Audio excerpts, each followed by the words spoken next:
They said girls are waste of money by Priyanka Chopra. So in life, there are moments when you stop and ask yourself, how did I get here? Like, why am I standing here?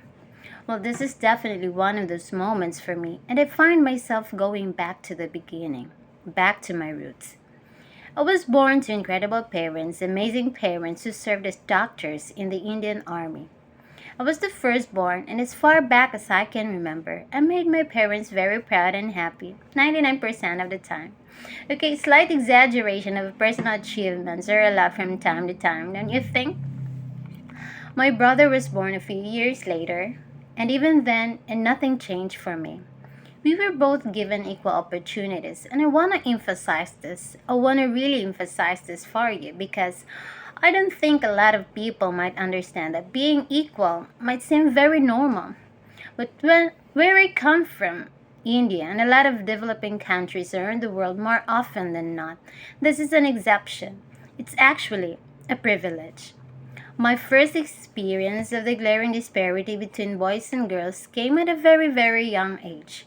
I grew up in a middle class family with extremely philanthropic parents who constantly reminded me and my brother how lucky we were and how giving back to those who were less fortunate was not a choice. It was a way of life. Simple. I was 7 or 8 years old when my parents started taking me on these visits in a traveling clinic to developing communities around and villages around the city that we lived in called Barely. We were packed into this ambulance, and my parents would provide free medical care to people who couldn't afford it.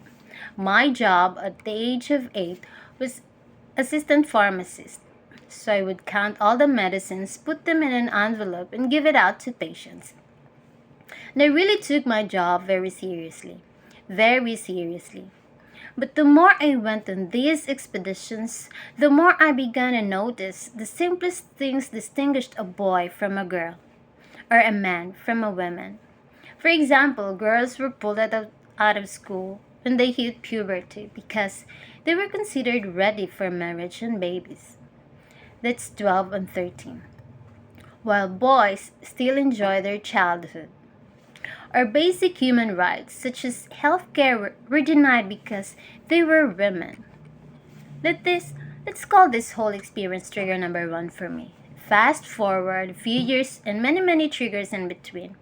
Like a producer director, for example, early in my career. I must have been 18 or 19, telling me that if I didn't agree to the ridiculous terms or painfully low salary in his movie, then he would just replace me. Because girls are replaceable in the entertainment business.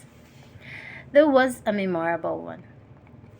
Made me decide to make myself irreplaceable. But I think what really moved the needle for me and ultimately led me to create the Priyanka Chopra Foundation for Health and Education and around the same time partner with UNICEF is an encounter with my housekeeper's daughter. About 12 years ago, I came home from set early one day and she was sitting in my library reading a book.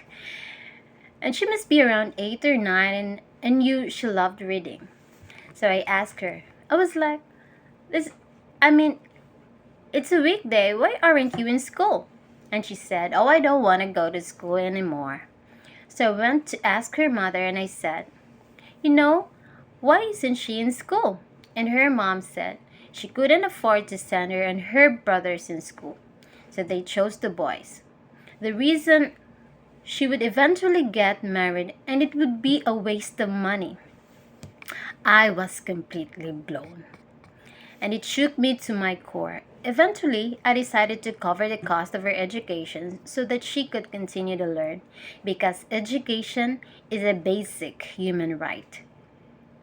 And a huge necessity, especially today. From that point on, I was determined to make a difference in as many children's lives as I could, and whatever big or small, the way that I could contribute. There is a really, really beautiful quote that I recently read, and I think that is really appropriate to say to explain what I'm trying to say today. The hand that rocks the cradle, the procreator, the mother of tomorrow, A woman shapes the destiny of civilization. Such is the tragic irony of fate.